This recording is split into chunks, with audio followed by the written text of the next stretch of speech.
Hello my friends. So today I'm going to be cutting some mulch, some mugwort mulch. Now this is a plant that almost everyone that I know who has any sort of acreage probably has some mugwort on it. It's extremely aggressive. It grows almost anywhere. Right now we're on a gravel filled hill, so it doesn't have to be nice soil. It can grow on waste ground, and we're going to be cutting it. Right now it's about 4 feet. We have some patches over there that are about 6 or 7, maybe even 8 feet tall. It's a massive plant. It spreads by seed, by underground root runners, so it spreads quite aggressively.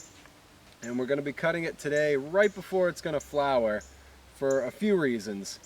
If you do cut it before it flowers, then it limits how much it can spread by seed, and we already have plenty of it, so we don't really want any new patches. But also, the stem is getting really woody right now, and I'm going to be using this as mulch around fruit trees.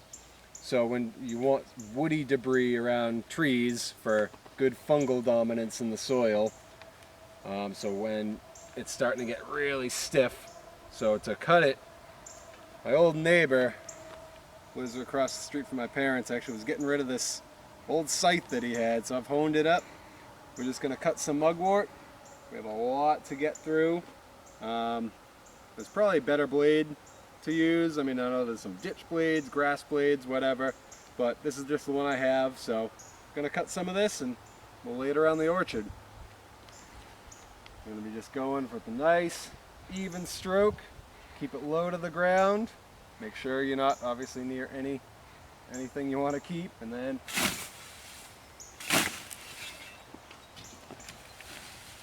you're left with this nice, beautiful, woodsy mulch. Fruit trees are going to love that. It's not going to be much seed coming out of this next year. So let's go ahead and cut some swaths of this. I'm also actually going to take some of this inside to not use as mulch, but it's a wonderful plant.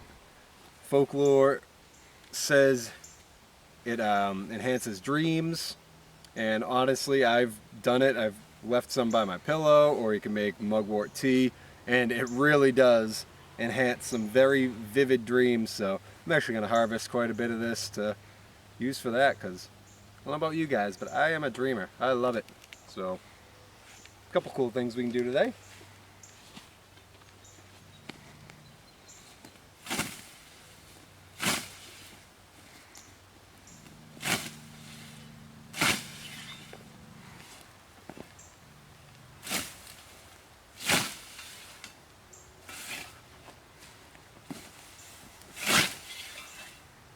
Good one.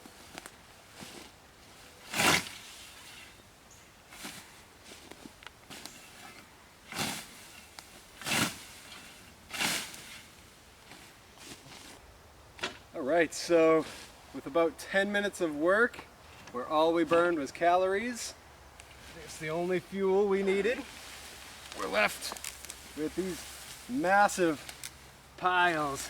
One here, there's some scattered all around, of this wonderful woody debris that I mentioned. This favors fungal development in the soil, which is what you want in an orchard, rather than bacterial development, which would be good in a veggie garden. So we're gonna go ahead and take this. Look at all this biomass, and that's just a fraction of what we had. We're gonna pile that strategically around the orchard. That's gonna lay down, create a nice haven for good fungal activity, lock in some moisture, gradually break down, and limit the spread of mugwort. So just one of the harvests that you can use out of this plant that typically doesn't have many harvests out of it. So if you realign your thinking into other ways of using a product like this, then it reaps massive benefits. So mugwort, wonderful mulch plant, guys. The scythe is a wonderful tool to use.